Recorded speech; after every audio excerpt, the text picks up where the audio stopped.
Hello and welcome back to the next sessions in the SODACODE 2022 Day 2. Before we jump into the next session, I'd like to invite very quickly on our stage Mr. Sushruth Nagaraj, the second place winner in the students category of SODACODE 2022. We had some technical difficulty earlier with him, but congratulations, Sushruth, for winning the second place. Let's hear from you, your experience about participating at SODACODE. Thank you, sir. Thank you for the recognition. It's a great honor for me to receive this prize. Firstly, I would like to thank Dr. Keshava Munegowda, sir, the project maintainer of Storage Benchmark Kit, to which I got an opportunity to contribute to. And the entire event, starting from the hackathon, the demo days, it was such a memorable experience. I also got a chance to attend the offline hacker session that took place in Christu Jayanti College. So I got to meet the other maintainers, my fellow hackers. So it was a memorable experience, one of the first experience I could say. So yeah, thanks to Soda Foundation, and it was a great time yesterday also being a part of the panel discussion. The talks were great, and I'm really glad that I participated. Looking forward to more such events, and I would like to contribute more to open source. Thank you. Thank you so much, Sushruth, and congratulations once again. Very glad that you were able to also attend our offline sessions here in Bangalore. Once again, I would like to wish you all the very best. And with that, it's time now for us to head on over to the next session. Yesterday, we learned about Cortex, Lustre, and kube-fledged, the participating projects in SODACODE 2022. It's time now for us to hear a few more project information from leaders from the SBK project, as a storage benchmark kit project, Keshava Munegowda, who's the Vice President, SecDB Engineering, Goldman Sachs, and also the creator of SBK. Please welcome on your screens, Keshava Munegowda.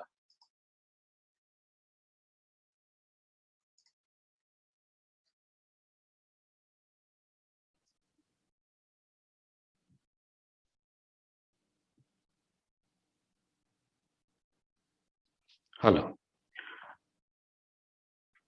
Welcome to session on SBK. This is Dr. Keshava Munegowda. SBK stands for Storage Benchmark Kit. So here is the agenda that we'll go through in next 10 minutes. So what is actually the SBK? Why SBK? And SBK ecosystem, and how we can use SBK. And since SBK is an open source software, how can somebody contribute to SBK? And of course, we'll wrap it up the session with references. SBK is an open source software performance benchmarking software. And quickly, I can show you the GitHub where SBK code is there. And you can find all the information about SBK, what is actually it is.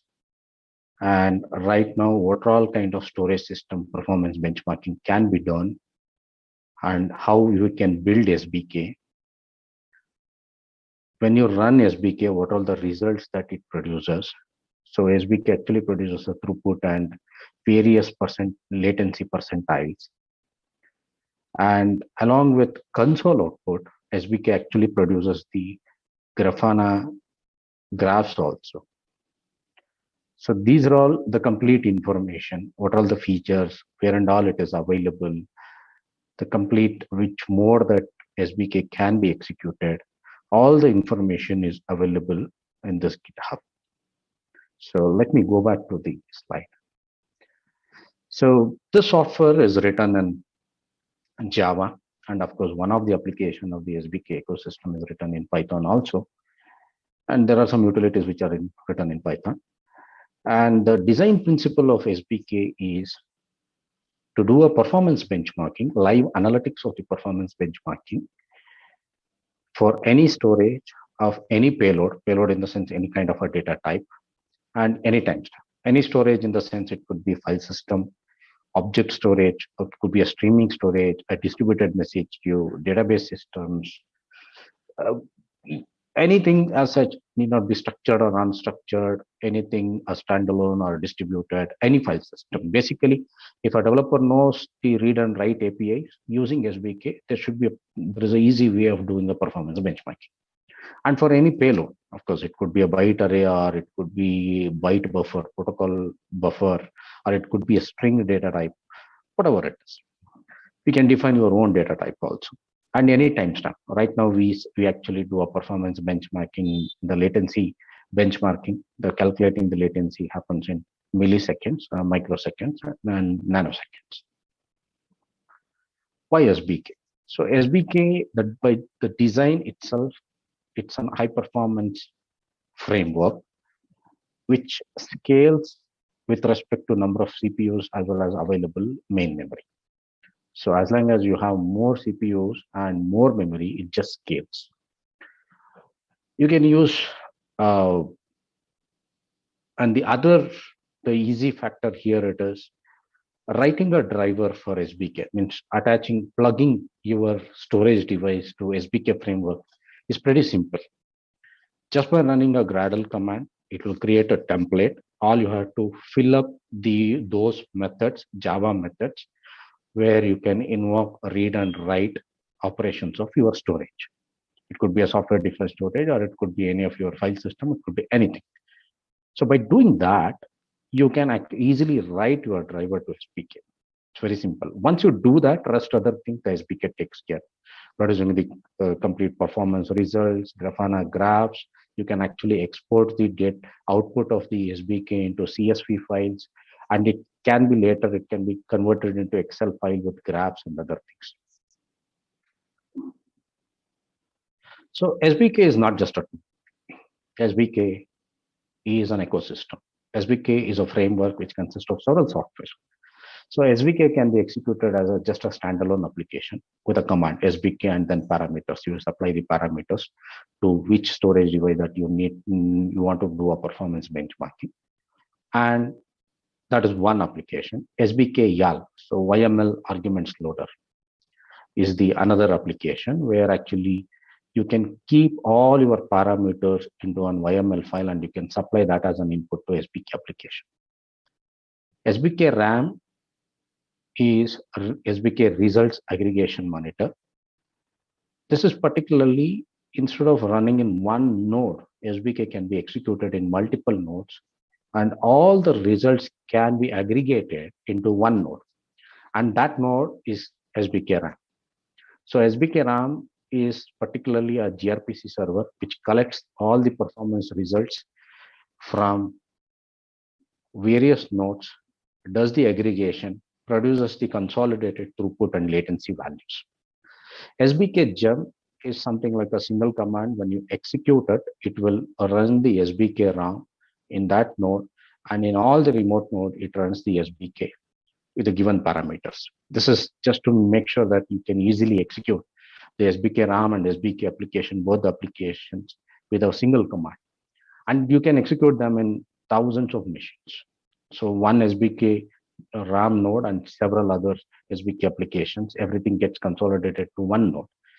Since you can give input to the thousands of nodes, and that could be a cumbersome, giving up all parameters as a command line. So you can keep all of them in one YML file, and you can supply those parameters. So that is the application SBK gem YAL. So YML argument loader. SBK charts. So apart from the live performance analytics via Grafana, if you want to do an offline analysis, you can actually place all the results into CSV file. You can use the SBK chart application. It's a Python application, which actually takes the input, the multiple CSV files. For example, if you want to compare MinIO and OpenIO, so you can export them into CSV files. You can both can be an input to SBK charts, and it produces one Excel file with all the graphs comparing the latency values and throughput values. This is what I explained SBK in a distributed mode. So in one node, you can run SBK RAM, and on all other nodes, you can run SBK. So all of them will give the results to SBK RAM, and SBK RAM will consolidate it. So this the SBK jump command, when you execute it, he will take care of all those things. SBK jump or SBK jump yarn, if you execute it, he will take care of all the executing and consolidating the results.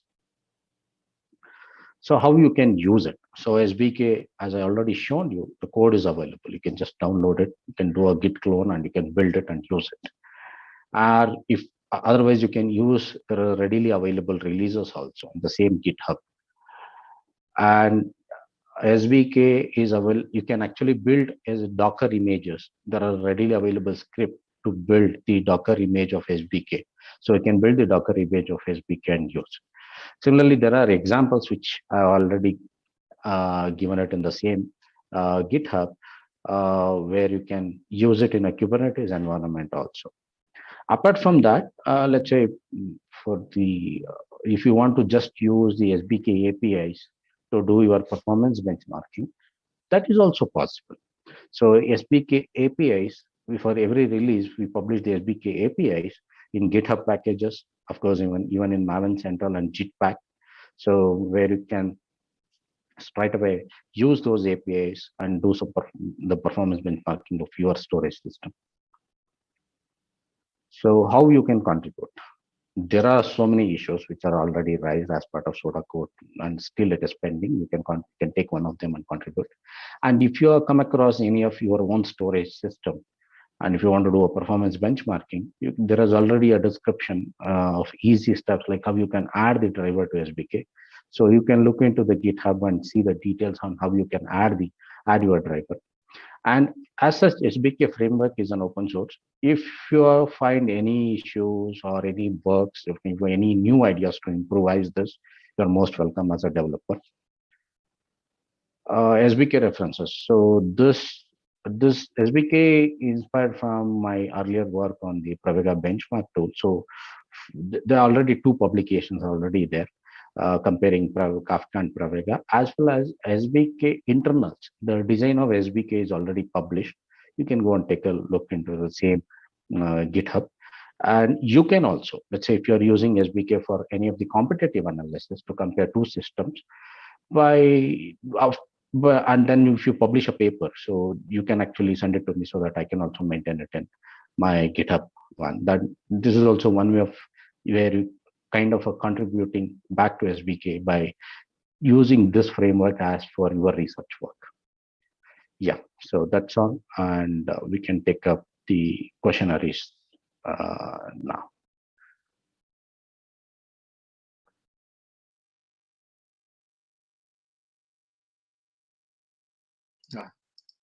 Hello, thank you so much, Keshava. Are you available, Keshava? Are you able to?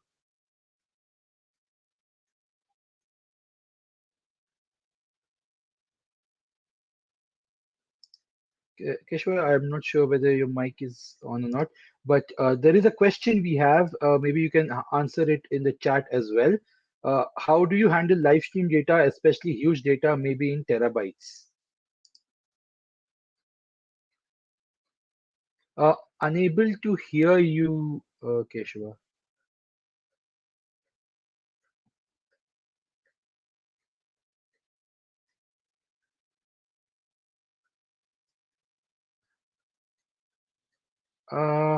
I'm sorry, Keshava, some issue with maybe you can just try directly via the laptop sound if it's possible.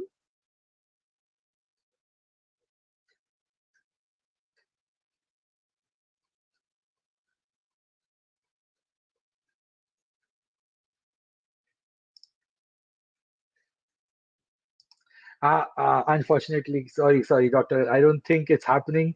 Maybe you can answer the question in the chat box, in the QA box itself, and we will take it up over there.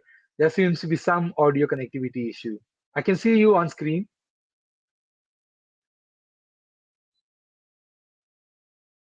Thank you so much, Dr. Keshava Munegowda, for introducing Storage Benchmark Kit. And we had a couple of winners as well who contributed. So it was very great to see that people are actually finding it easy to work with it as well. So very great to see that.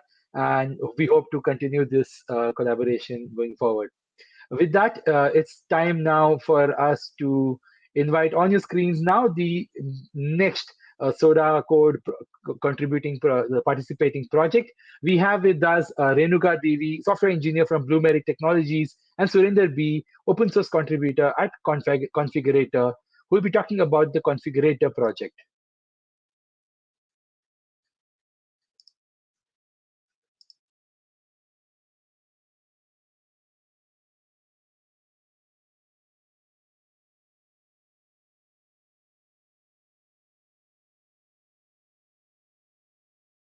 To Configurator demo session.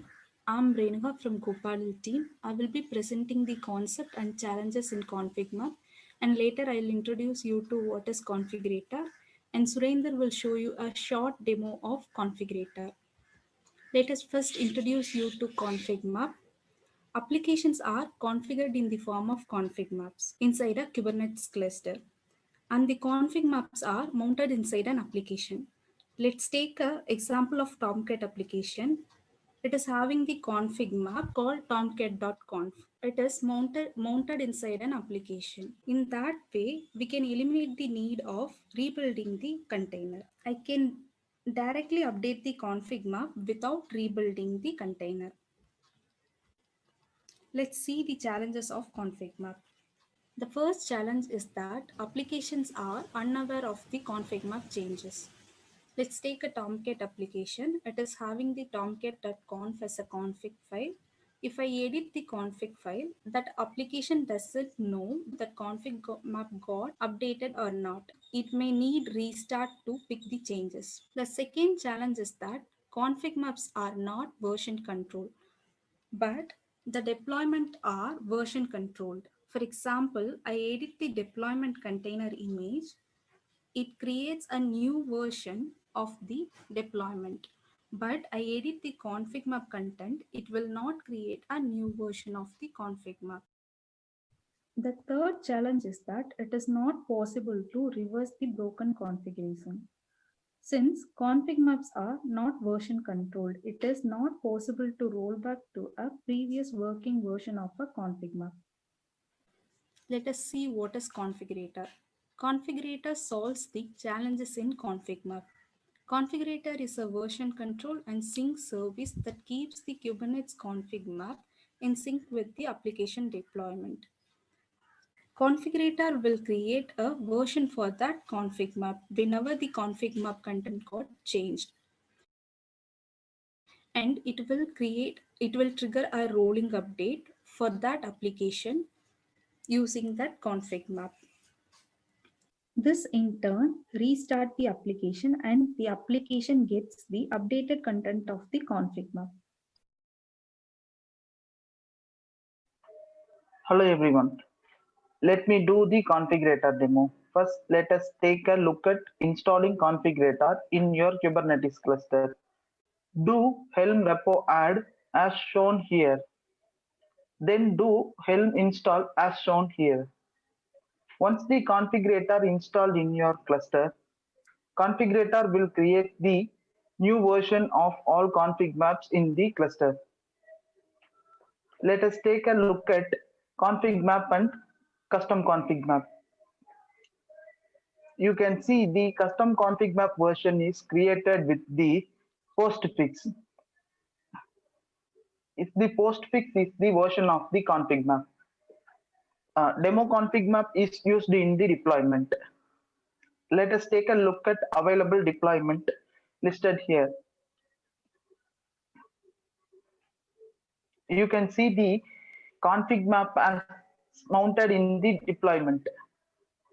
And template metadata level, the annotation is added by the configurator. It tells the version of the config map.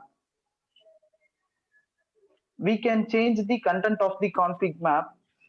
Configurator will create a new custom config map with new postfix.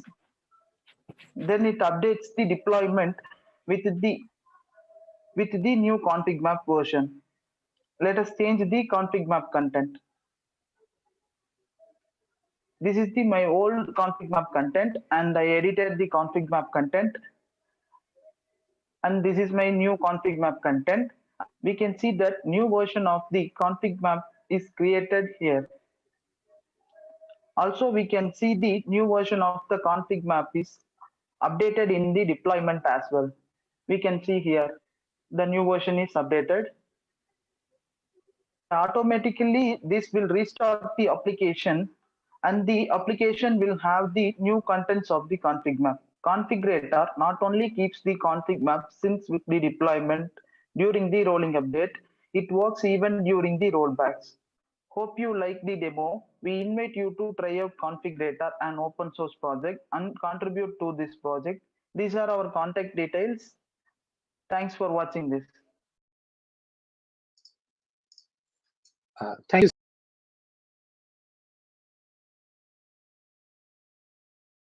Session on for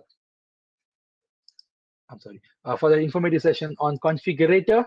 A quick shout out to our platinum sponsors, Huawei, Intel, and Oppo. Without their support, we definitely couldn't have run this event. Do check out their booths and also make sure to interact with their representatives who are present in the networking lounge as well. It's time now for us to go to the next talk of this session, and that is to listen to Johann Lombardi, Senior Principal Engineer, Intel, who will be speaking about DAOS project and how you can contribute. So over to you, Johann.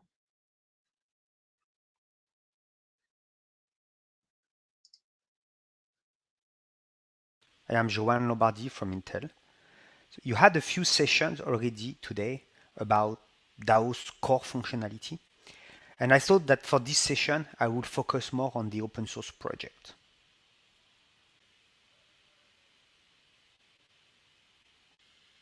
The DAOS source code is managed on GitHub, and the organization is called DAOS Stack. It includes many Git repositories, but the main one is called DAOS with the source code of the DAOS Object Store. DAOS uses neither CMake nor make. It actually relies on scones to build from source. As many open source projects, the code is stored under SRC. We maintain packages, Docker files under a directory called utils. All the documentation that you will see on the next slides is stored as markdown file inside the docs directory. For continuous integration, we have our own infrastructure inside Intel premises that automatically build and test DAOS on the appropriate hardware. But we also have some GitHub actions to build DAOS on several distributions and run some minimum testing. We regularly ship new releases like release 2.0.2, which is the latest one. The code is obviously available through GitHub here on the right, but we also publish binary packages on a website which is called packages.daos.io. The license is BSD plus patent. We actually started with an Apache 2.0 license, but since we had to develop custom plugins for external projects that were GPL, we had to revisit the license because Apache 2.0 is not compatible with GPL 2.0. One example of such a project is the famous FIO benchmark, which is GPL. All contributions from external developers as well as Intel developers are managed through pull request. Pull requests must be reviewed by 2 developers at the minimum. And once they pass RSCI, then they will be reviewed by a gatekeeper. The gatekeeper is in charge of making sure that the PR runs through all the checks and has been properly validated and reviewed. And when it is the case, it will land the PR to the main branch. For releases, we have specific release branch that are prefixed with release slash. So typically we have a release slash 2.0 branch, a release slash 2.2 branch for each releases that we ship.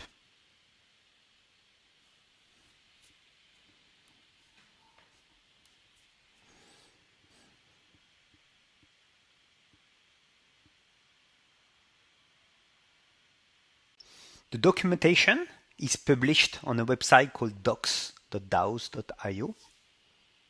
It is actually generated from the markdown file that I mentioned under the docs directory in the DAOS source tree. It is generated using mkdocs with the materials theme. The documentation is structured in the following way. We have introduction with all the community links, information about the latest release, an overview of the overall object store, then some very specific instruction on how to install and set up DAOS on the various Linux distribution, and then a section specifically dedicated to administrator who want to administrate a DAOS system typically in production, a specific section for testing and benchmarking, and then we have decided to gather all instruction targeted at the end user inside a specific section for the user guide. We then have another section for the developers that we will see in the next slide. The website is updated like once a week. So it means that when you land a change to the documentation in the source tree, it can take up to a week before it appears on the website. Obviously, if there are some important changes to the documentation that we want our users to be aware of sooner rather than later, then we will proactively update the website. Now let's look deeper into the developer zone section. It first includes instruction on how to set up a development environment for DAOS. This can be done in VMs, in bare metal, or even in Linux containers.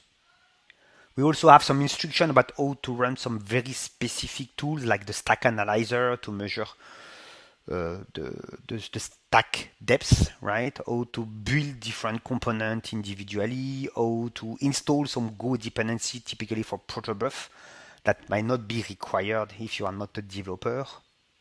We also have some guidelines that are contributing, explaining the coding rules when developing in C, Go, or Python that every contribution have to follow.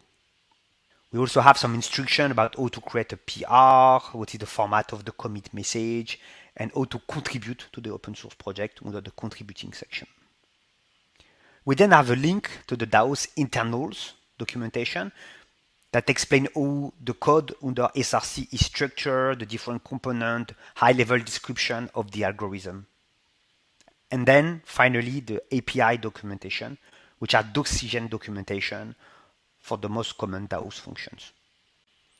Let's now see how to interact with the DAOS community. We first have a community mailing list on groups.daos.io. The DAOS mailing list is accessible through daos.groups.io. Anybody can register, and we have moderation on the first post. This is obviously to prevent spamming that we regularly have to deal with. The mailing list is pretty active. We have all Intel developers as well as other contributors from HP, Lenovo, and other teams who are on this mailing list. This is a good place to ask questions about installation, setup, supported configuration, but also some more deeper technical questions like about development and new features to pick up.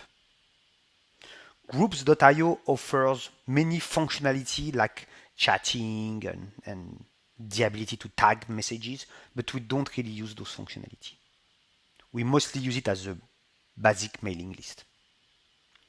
We have also enabled the integration between groups.io and Slack, which means that as soon as you subscribe to this mailing list, you will automatically get a Slack invite to join our Slack organization. The Slack channel is very, very active. We have a default community channel for generic questions, and we create some specific other channel for topics. So typically today we have another one for TensorFlow IO, where we do integration of DAOS with TensorFlow IO, and there are many more to come. We also have private channel with partners, end customer. This is typically where we reach out to them when we want to do joint debugging session for any bugs that they might have reported for production deployment. And obviously any other issue that comes more from the community, who are not associated with a support contract, goes to the community channels.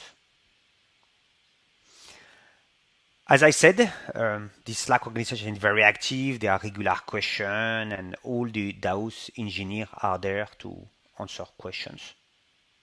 And I really encourage anyone who is interested in contributing in the future to DAOS to really join the community mailing list as well as the Slack channel and to ask questions, right? Should really not be shy. Ask questions there. There will always be someone to answer it. Maybe not in a timely manner, not in the next few minutes or hours. It might sometimes take time, but we have engineers distributed around the globe, and usually someone will eventually answer. Thanks for your time. I hope it gave you a good overview of how DAOS manage the open source project. And if you have any question, please feel free to reach out to me on Slack. Bye-bye.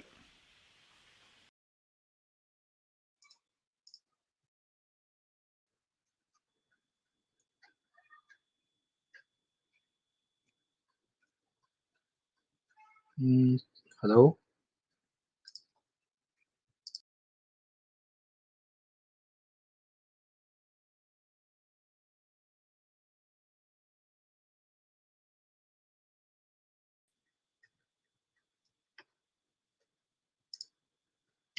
I'm back.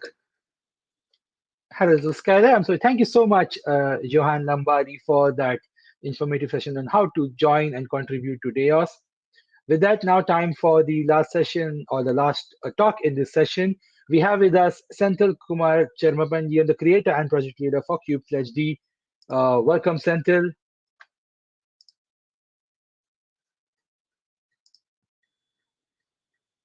Senthil, you might need to unmute yourself. Yeah, hi.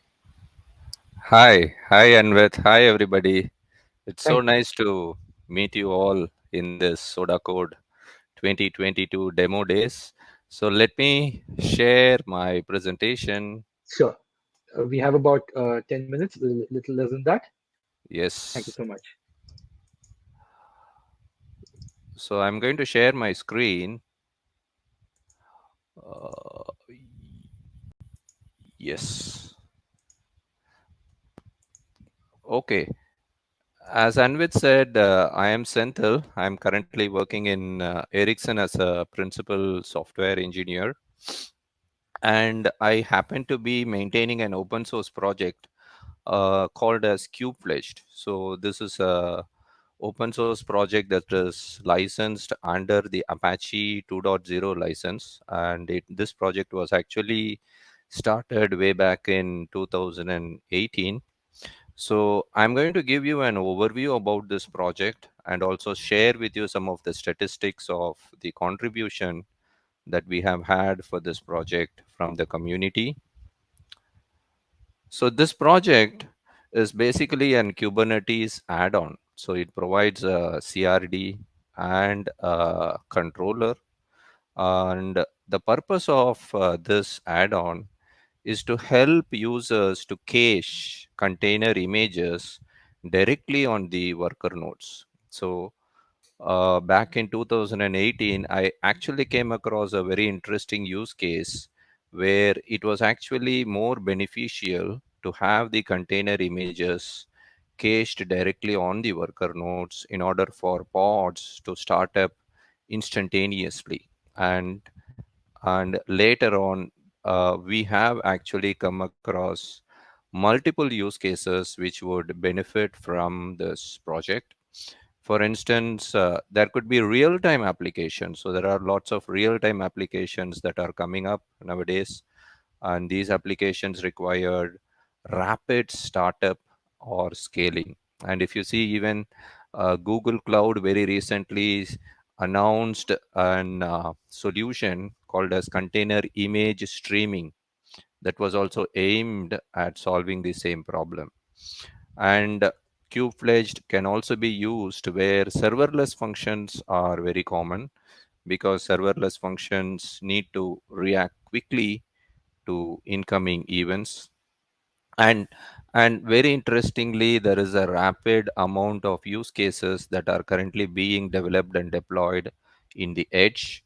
So these are on devices which have to actually tolerate intermittent network connectivity to image registry. So in situations like this, kube-fledged will be more beneficial in order to cache the container images. With respect to the supported container runtimes, it supports Docker, Containerd, and CRIO. And if in future there is some other container runtimes that becomes more widely used, it can also be easily added into kube-fledged. And currently, kube-fledged supports Linux AMD64, Linux ARM, and Linux ARM64. So we provide with pre-built images, which pre-built multi-platform images, which can run all these platforms. And it provides you with three different ways of installation. One is by using plain vanilla YAML manifest, followed by the most widely used method, which is Helm chart, and there is also a Helm operator. So in the interest of time, I'm not going to deep dive into the features and full functionalities of kube-fledged, but rather I'm going to give you a bird's eye view on what are the important features that are available with kube-fledged. And of course, as I said earlier, the main functionality or main feature of kube-fledged is to cache images. And there is an option, either you can cache images onto all the nodes in the cluster, or you can choose to cache the images only to a subset of nodes by way of using Kubernetes node selector. Okay. And another interesting feature that you will find more beneficial in dynamic environments is that it allows automatic caching for new nodes. So whenever there is a cluster autoscaler involved, right, and there is a new node that is getting added to increase the capacity of the cluster. So once a new node is added, this is detected in the next refresh cycle, and automatically the cache is built on this new node. And when we talk about cache, we also need to have a mechanism to refresh the cache. So we support actually two types of refresh. One is an automatic cache refresh, which takes place periodically. And there is also an on-demand cache refresh using APIs. You can also annotate the custom resource and say that I want to refresh the cache immediately. And both public as well as private registries are supported. So you can define your image cache consisting of a mixture of both public images as well as private images. And finally, kube-fledged also offers you the ability to purge the cache. So if in case you decide that you no longer need the images to be cached, you can simply purge the cache. And once you have purged, you also have the option of totally removing the cache from your cluster. And next, I'm going to walk you through the contributions that we have seen from the community, especially the interest that is shown by a wide variety of contributors. So if you see in this table, we have contributions spread across multiple people, though there is one user who has raised many PRs, but overall we see contribution from many people.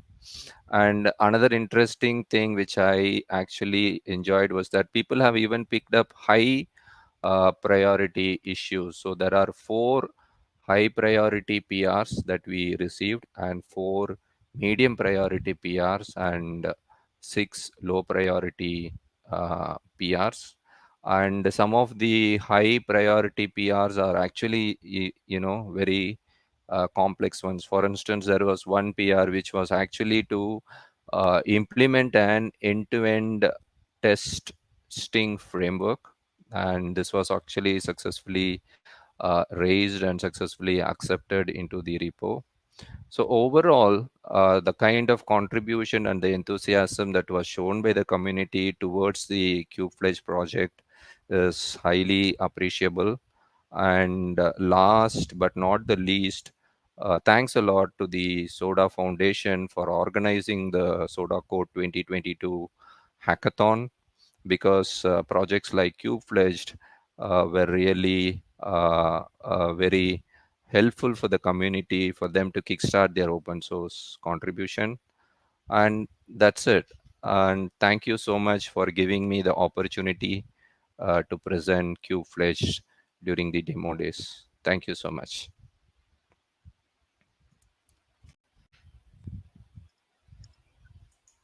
Thank you so much, Senthil, for being a part of SODACODE and also letting us be a part of the KubeFledged journey.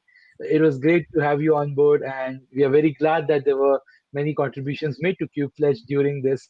Uh, Also, I would like to add a special note that Senthil was one of the most active project leaders during this entire SODACODE, and he was constantly on the Slack channel, encouraging the students, encouraging the participants to contribute. So thank you so much once again, Senthil. Thank you. Thank you so much, Anvit. Thank you. Bye-bye. Thank you. I just have, I think we had a question earlier which was asked by Praveen. I'd like to bring up Dr. Keshava if he's available.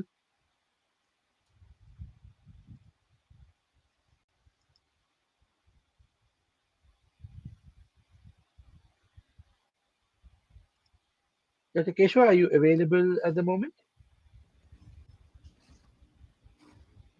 Hello.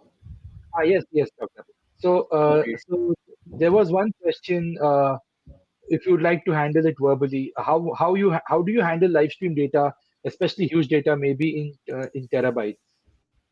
Yeah, so this is actually the classical problem of any big data system. The first thing is I would count this one as a performance data. Performance data can also be very huge data here. So first thing is we are limiting what is actually our lower latency and higher latency before you handle anything. You should know at what the maximum threshold of the latency that a storage system can give you. So now you know in between the min and max. Now the whatever the values, all possible values are the key value pairs. So each latency value is a key, and the number of records that you encountered for that performance value is a value for that. So that is how the streaming data is handled. So here, since we cannot see, this is something that we cannot handle it always. So that's why it is handled as a parameter. You decide, let the user decide what is the maximum throughput and let him give. So suppose it crosses the threshold, obviously it is just counted as a discarded event. So, I mean, we handled it at maximum possible way, and we discard it if it is not possible. And of course, the other principle of the SBK was you cannot do the sampling. So moment you do the sampling, you will lose the accuracy. To meet the accuracy, you can't do the sampling. So you have to manage the huge data. So that's why I have added the min and max for that. Okay. I hope, Praveen, that answers the question. Maybe you can take it up with Keshava in the networking lounge. With that, I'd like to thank all the participating projects that we had today over here. Thank you, Senthil. Thank you, Keshava. Thank you, Renuka Devi, Surinder, and thank you, Johann, for your sessions. It's time now to head on over to the final session of the day, and that is the announcement of the SODACODE MVP. Let's all go and join into the final session. Thank you.